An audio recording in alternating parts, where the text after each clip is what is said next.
He actually looks a little scary. Like he's staring right into my soul. Stop doing that, sir.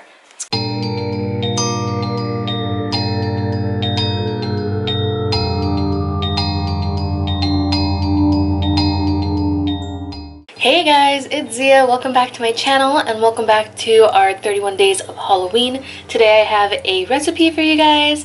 It's these super cute, really cool looking blood splattered sugar cookies. This is something that I've seen in multiple different places already, and I just really wanted to make my own and share it with you guys as well. So here we go. Alright, so first we have to make our sugar cookies. We're going to start with 1 cup of butter and 1 cup of sugar.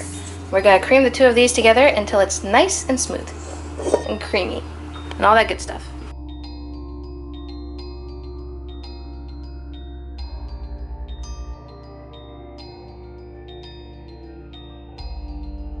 Now that our butter and sugar mixture looks this way, we're going to add 1 teaspoon of vanilla extract and half a teaspoon of almond extract.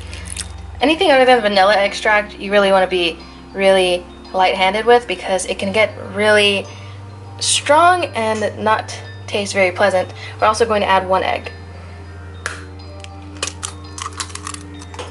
And we're going to beat this again.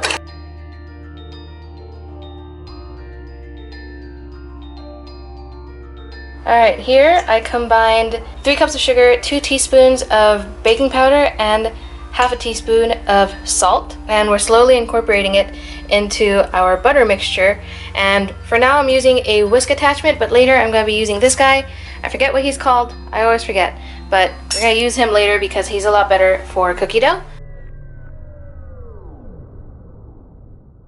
Alright, and here's our completed cookie dough. What I'm going to do now is take small portions of this and put it onto my board right here so that we can shape them into our shapes. The first thing is to make sure that the counter is floured. I should probably push you guys back just a little bit. Your work surface should have flour on it just to prevent the cookie dough from sticking. I just took a handful of cookie dough.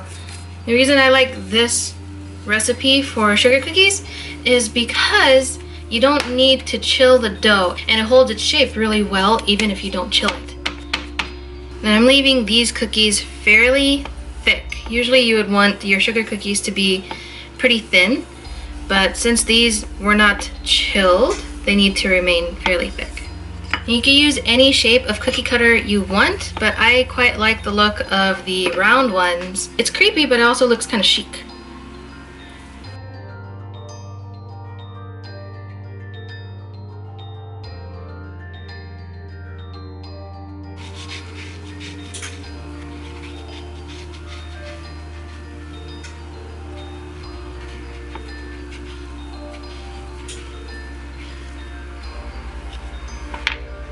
Alright, and here are the cookies straight out of the oven. They look so good! Ooh, look at that, so round! Oh my gosh, I'm so happy. Alright, so next we're going to make our royal icing. Alright guys, so in the bowl of my stand mixer, I have 6 tablespoons of this meringue. They're my dirty dishes, okay, hold on. I have 6 tablespoons of this meringue powder and 1 teaspoon of cream of tartar. And I'm going to add half a cup of warm water to it. There we go. And we are going to whisk this. Well, the stand mixer is going to do it.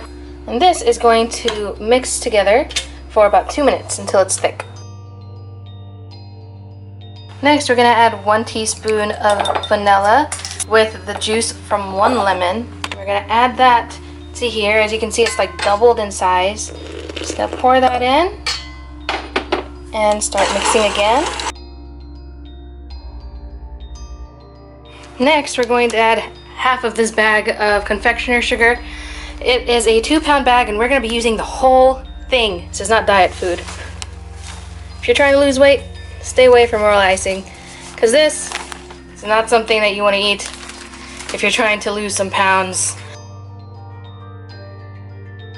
And before we add the second half of the sugar, we're going to add a little bit of light corn syrup, just a tablespoon of this.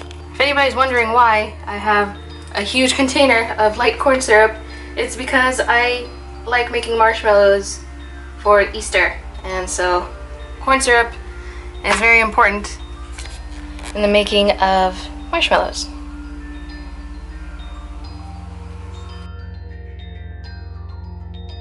And now for the second half of the gigantic bag of confectioner sugar.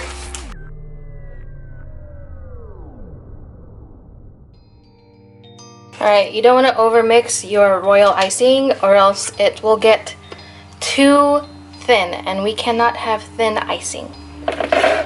Alright, now it's time to transfer our royal icing to a piping bag. And I have this piping bag fitted with the thinnest tip that I can find. The thinnest tip that I can find in my collection, at least. Alright, here I have our cookies and I have some royal icing in this piping bag. And to decorate it, first just going to trace a circle around the edge. If you can do this in one go, that's best. Sometimes it takes me a couple of tries to get the perfect circle, or perfect shape in general. This piping is not as easy as it looks.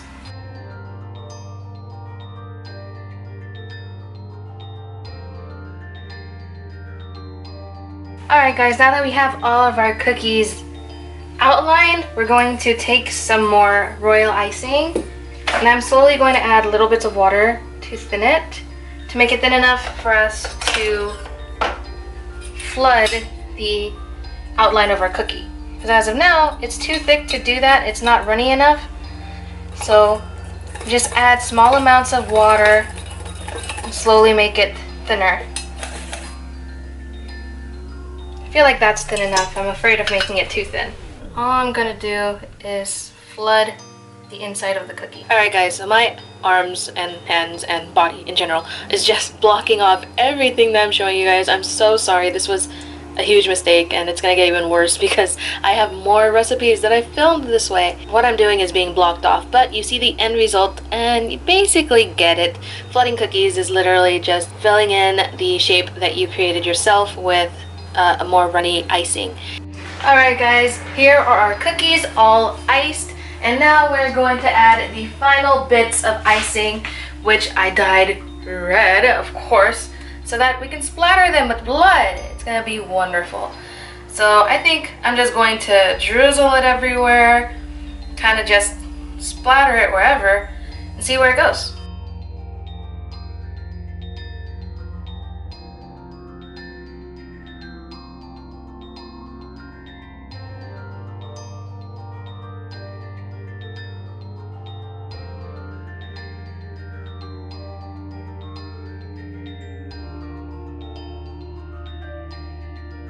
And to food color something red is extremely difficult. They always come out pink.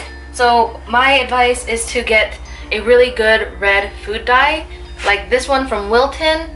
Can you guys see it? It's the Wilton icing color, and it says red, no taste. So I highly suggest that, and you mix in a little bit of brown. You can either do that with cocoa powder or just brown food coloring as well, and that really helps. I also have to leave this to sit overnight so that it would turn red. These cookies are fairly time consuming due to the dyeing process, but if you make your icing ahead of time, then you can have this done a lot sooner. Oh look, that looks like a little happy face. Look at him, look at him. There's his eyes, there's his mouth. Look, he's such a happy little blood splattered cookie. He actually looks a little scary, like he's staring right into my soul. Stop doing that, sir. And those are our blood splattered cookies. I love how this looks. Alright everyone, those are the completed cookies. I hope you guys enjoyed watching this video, and I hope you guys try out these cookies for yourselves. And if you like this video, don't forget to hit it with a thumbs up down below. Don't forget to subscribe and hit that notification button so that you can keep up with all the upcoming videos. Thank you guys so much for watching, and I'll see you guys in the next one.